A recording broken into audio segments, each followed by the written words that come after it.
don't be afraid to just tell the truth and see where the chips land. Sometimes it's up to the other person to take the feedback, and you just got to give it the best you can. You know, you suck, you're the worst. Like, their self-worth and their self-trust is so low that attack of the whole loaf rather than the breadcrumbs is going to be too much. You have to gauge the right amount of feedback for the person. Let's do some question. We're having a little casual business dinner after this. I'm pretty excited about it. Some hamburgers and some fries from downstairs. So I'm ready to do some. Our listeners must think we eat terrible because we always talk about burgers, man. Well, again, if I talk to you about the turkey and rice I'll be eating the rest of the week, it's just not that fun. Greek yogurt, all that. Amy, what's happening? Hey. Happy Labor Day. Thank you for joining us. Oh, thank you. Happy Labor Day to you guys, too. Thank you. What do you do if you've had a courageous conversation with someone and they don't change at all? Oh, that's great. I think it depends on a couple things. Do you actually know what the outcome that you wanted was? That's one thing. Let me just look at this question here. It's gone. Oh, there you go. Okay. Ask yourself a simple question. Is the result of the conversation I had a deal breaker? Did I actually communicate it properly? Because there's two things that happen. You can have a courageous conversation, or you can have a courageous conversation and actually get your point across. So I think there's like two different levels of that. If the person doesn't change, you have to either have another courageous conversation and tell them how important it is to you and why it's that important. I really believe at the end of the day, Taryn and I were having a conversation recently, and somebody messaged me and said, hey, how did you know Taryn was the one? And I said, honestly, because I don't believe there's anybody out there better for me, and I know we can be together forever if we choose. Like, I know that we are good enough at communicating that we can be together forever if we choose. I know that we can actually have the difficult conversations, and if the conversation doesn't go well, we can have another difficult conversation. Maybe this person isn't focused on growth, so maybe they don't want to change. I think that's an important distinction. Not everybody is going to take a courageous, difficult conversation and run with it. Maybe that person isn't ready yet. If they don't change at all, you either try it again, reflect and figure out, did I get my point across? Ask yourself, am I willing to try this again?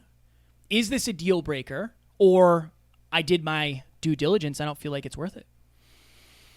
Kevin answered this very thoroughly, so I'll be quick with it. If someone has deep insecurity and low self-belief, they're probably going to appease at first not to lose you, and then they're not going to be able to maintain that. If people don't have a growth mindset, they probably won't change in the long term. When the student is ready, the teacher will appear. It's hard to impose a teacher on somebody. So one of the coolest parts about this podcast is we have thousands of people, hundreds of thousands of listens all over the world. These are voluntary. We're not forcing anyone to listen to our show. So like everyone on this show listening to this mic wants feedback. They want to get to the next level. And so I think that if someone doesn't change after you've had a difficult conversation, within reason, you got to give them time to try to change. But a lot of times, maybe they just don't believe in themselves. Maybe they just appeased you just to make you happy in the moment, to make it go away. Maybe they just swept it under the rug. Maybe they don't have enough why power to change. In other words, enough reasons. I want to enunciate that why power, because a lot of times people think you're saying something racist and you're not. And so there's a lot of reasons why this might be happening, but it comes down to this: core aspirations, core values, core beliefs. At the end of the day, why do we have difficult conversations? To get back in alignment. Okay, one person leaves dishes in the sink, one person doesn't like that. Let's get back in alignment. Okay, I like to batch the dishes, as we go. Okay, you like to have them done once a day. Okay, awesome. Let's drive to 5. We'll do them once a day because it's not that big a deal to me. Super simple, right? And if someone's not changing, you have to decide, is this enough outside of alignment? Is this a core value in conflict that's a non-negotiable for me? And Emilia and Bianca, they have a podcast called the Why Power Podcast. And it's all about why you do what you do and the choices you make. They did an episode called Relationship Standards, where you have musts, must-nots, and negotiables in every single relationship. Must not, and negotiable. For Kevin and I, honesty. Like integrity and trust and honesty. Like we are in each other's finances every single day, and we trust each other to that level where, like, if I wanted to, I could spend a lot of Kevin's money. I'm going to show up with a boat. Yeah, and vice versa. But we trust each other, and we know that would break rapport in a way that's irreparable. So and we I know never where do you. it. I also know where you live. That's also true. So yeah, at least he thinks he does. No, I'm kidding. But the key is this a big enough issue to where, because remember, full ownership. If you're in the relationship, friendship, family member, business partner, it is your responsibility because you're choosing to be there. And so if this person's not changing, now you have a choice. Either have another difficult conversation, like Kevin said, or you have to leave the relationship or at least change the dynamic. And they got to know why it's important too. Like, go to the need that's not being met. If it's like, hey, I really wish we talk about finances more. Why? Oh, because I feel super uncertain and I'm not sure what's going on. I think if you dig a little bit deeper, that helps too. More context. And usually it's around insecurity if it's not changing. Usually there's a trauma under there too. So seek resources Just and want help. to get the last word, huh? Sorry, brother. Last word. We'll talk about it later. Go ahead, Amy.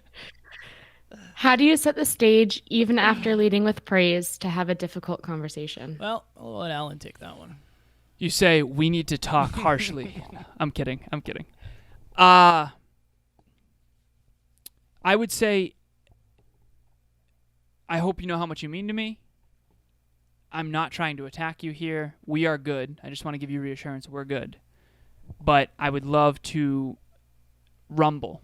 Brene Brown uses rumble. Rumble is a good word. I would love to rumble with this and ask them questions. I want to ask a couple questions, like, what are your thoughts on this? And so setting the stage is actually super, super important. If you're going to a movie, you're expecting to see a movie. If you went to the movie theater and all of a sudden you saw a live play, you'd be very upset, right? So you have to set the stage right. And the way you do that is say, you want to create psychological safety. You want to say, we're good, provide reassurance. And I know that we can work through this, and we're a team. We're a team here. And that mentality is everything. Like, we're a team. We're going to get through this. You know, challenges make us stronger. That kind of mindset, that's how you set the stage. And I think it's also important that just setting the stage isn't just a one-time thing. It's like because there's parts of this conversation. It's not just you say everything you want to say and then it's done. It's usually there's some back and forth. So yes, lead with praise. Make sure the person feels loved, secure, safe. But also make sure that your responses are patient and understanding. I also think it's one of those things of you have to be certain, but not ego-driven. So important. You have to have that level of certainty. I had somebody reach out to me, and this is one of the hardest things ever for me, but it also unlocked something in me that was very, very powerful. This person reached out and said, hey, can you be the friend you used to be for me? And I thought about it, and I think part of me was triggered because it felt like I was being called out, but I also knew I wasn't showing up the way that person expected or wanted. And again, nothing but love for this person. This person I have so much love for. And I thought about it, and I said, what is my truth here? Like, what is my non-ego-driven truth? And I said, okay. And I basically said, I love you. I know we have a lot in our past together. I know we've had some amazing experiences together. I know we've just had so much nostalgia together. We grew up together. Honestly, no, I can't be the person that you want me to be. I wish I could, genuinely. Like, I genuinely do. Vulnerability. Like, I really wish I could. And I know there's a lot of people who wish I could. But these are the reasons I can't. Like, I have a business. You know, when I was $30,000 in debt when I had this conversation. I have to get clients. Like, if I don't put food on the table, it doesn't end up there. So, like, for me, building the business right now, unapologetically but kindly, is what I have to do. Like, I traded everything for this. Everything. I can't fail. Like, I can't fail. And this is what I think is right for me, for Alan, for the team, for my family. I wish I could. And I will be here in the way that I can. But unfortunately, it's not going to be the way that it used to be. I hope you'll understand. And this person ended up messaging me back and saying, thank you for that. And we've been talking since. It's not like it used to be. We're not really spending time together or anything. But I think me telling my truth is what I had to do. And I think they took it in a great way. So that's what I would say is, like, don't be afraid to just tell the truth and see where the chips land. Sometimes it's up to the other person to take the feedback, and you just got to give it the best you can. How do I respond if I'm on the receiving end of a difficult conversation and I don't respect the other person's opinion? Punch them in the throat. No. Do you want to take that one? Yeah. How do I respond? Punch him in the throat still. No, I'm just totally kidding about that. Totally kidding. You have to, I would say, so we have the pinball analogy. If you're feeling triggered, which you probably are, because in your mind you're justifying like, okay, this person, I don't like them, so how dare they give me this feedback? Let that jump around, let that bounce around, let that pain, let that offended part of you jump around, and then calmly respond with whatever your truth is. Or, and again, I'll give you the two ways. It's not punch him in the throat. It's not what I'm going to say, I promise. If you're not ready to have that level of a vulnerable conversation, just say thank you very much for the feedback. I'll see where that falls and end the conversation. Not every time is not necessarily the opportunity or the time to have a difficult conversation. Alan was going through, do you mind if I tell the story about the negative review? Oh, not at all. Alan and I were going through a very kind but truthful time in our communication. We were supposed to have a guest on the show because we were in a pinch, and we researched this person. We're like, I don't think that's going to work.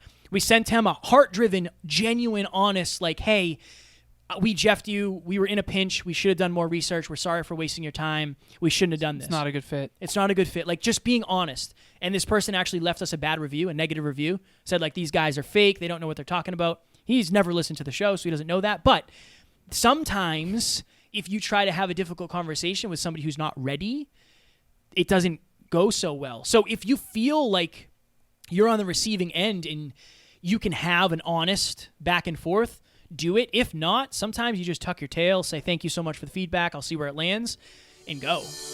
What's going on, everybody? My name is Branden Lowe. I am the host of the Decide and Design podcast, and I'm also part of the NLU team. I wanted to give a shout out to Kevin and Alan real quick. So when I first started working for Kevin and Alan, they asked me, what kind of skills do you have? What can you bring to the table? And I was honest and transparent with them. I was like, I don't have a lot of computer skills. I don't have a lot of sales skills or business skills, but I'm willing to work hard. And they decided to take a chance on me and give me a huge opportunity based off of my character. And when they did that, that really showed me what types of people that Kevin and Alan are. I mean, amazing guys who really have been mentoring me, coaching me, and taking me under their wing and completely changing my life. I now host a podcast. I'm on the team. I'm connecting with amazing people, and I'm becoming the man that I was truly meant to be, and it's because of these two amazing guys. I have nothing but amazing things to say about them. I love you guys. Thank you so much for giving me this opportunity. And if you have the chance to work with Kevin and Alan, I highly, highly recommend it. I think if you don't respect the other person's opinion, I think that's maybe a deeper rooted, why are you in the relationship with them? I think that actually is fascinating, and I appreciate whoever asked this question because this is a big mirror even for me. Because I do think, if I'm honest, I do think I've been on the receiving end of difficult conversations and difficult feedback with people that I didn't subconsciously respect. I'll give you an example. I remember someone made fun of me for the way that I deadlift. And this person has never consistently gone to the gym in their entire life. They're completely and utterly out of shape and getting worse. And I guess they had a family member who was once a personal trainer. And so they apparently know more than I do about deadlifting when I was literally at the time a fitness coach, a fitness competitor. You know, like Kevin has done bodybuilding shows. He actually won a bodybuilding show. See, his feedback of like, Alan, I don't know if you're going to win the show is very different than someone who quite literally not only has never done a show, but has never been in shape. And so if you don't respect someone's opinion, I wouldn't take the advice or the feedback at all. Because the reason you don't respect the opinion is probably because they're what I call someone who puts people under the cloak of perception. These are people who don't have actual merit. They don't have actual expertise. They Basically, there's two ways to have the tallest building. Okay? You have the self-belief and the work ethic and the virtue to build your own building up. Build yourself up. Self-worth, self-belief. Or you tear everyone else's building down. I think most advice comes from insecurity and fear. They want to see you win, maybe. I don't think they do, actually. So 3 columns to answer this question. 3 columns if you're out there listening. First column to have difficult conversations with are people in your life who you sincerely and honestly know have your best interest at heart regardless of themselves. They want to see you succeed. And you know those people. You know those people. Okay? Number 2, second column, apathetic. They don't really care if you win or lose. They love you regardless.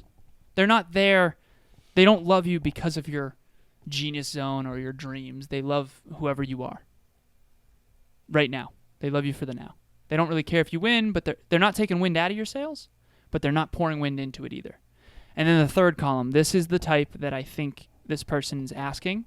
And I've been on the receiving end of a lot of feedback from a lot of people who, quite frankly, do not know what they're talking about at all. Certainly not more than me. Third type, people who actually subconsciously, their insecurity, their subconscious, their fear, want to see you lose because they don't want to lose you. And they know deep down that you would leave them behind if they knew the truth of that. So these are the wolves in sheep's clothing. They are out there, and your intuition knows the truth. Okay?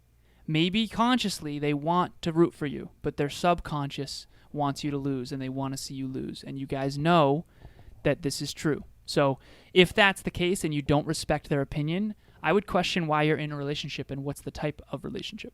I think we have an episode on Wednesday all about the types. the Four types and why you have to be careful with insecure feedback because it's usually somebody else's fears. Fire. Amy? A close family member of mine tends to take things to heart and is really sensitive. How do you express your truth to someone who can't necessarily handle it? I believe that the level of truth somebody can take is directly correlated with their level of self-belief. Mm-hmm. So I think it's probably as simple and not simple, but breadcrumb it.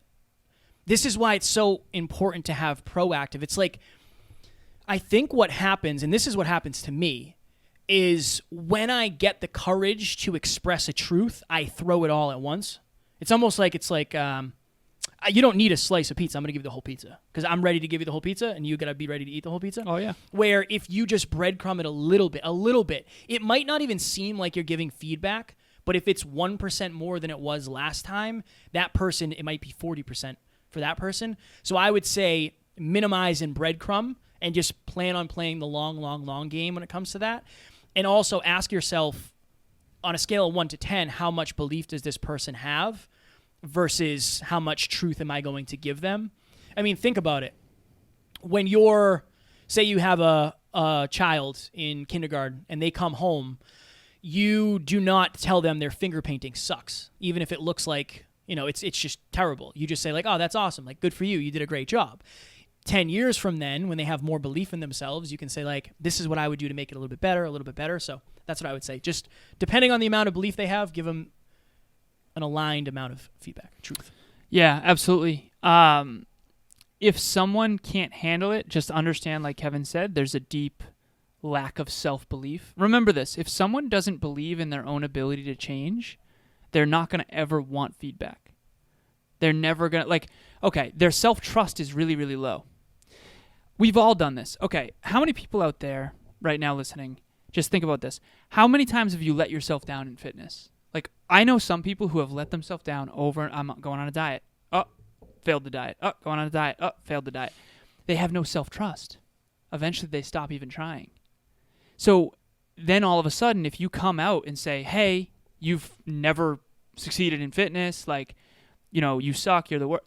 Their self-worth and their self-trust is so low that attack of the whole loaf rather than the breadcrumbs is going to be too much. You have to gauge the right amount of feedback for the person. One of the best parts about coaching is that people pay you for feedback. I have some clients who are multimillionaires, and they are super, super successful, and quite frankly, I will be honest with everyone, there is a correlation between success and the amount of feedback you can take.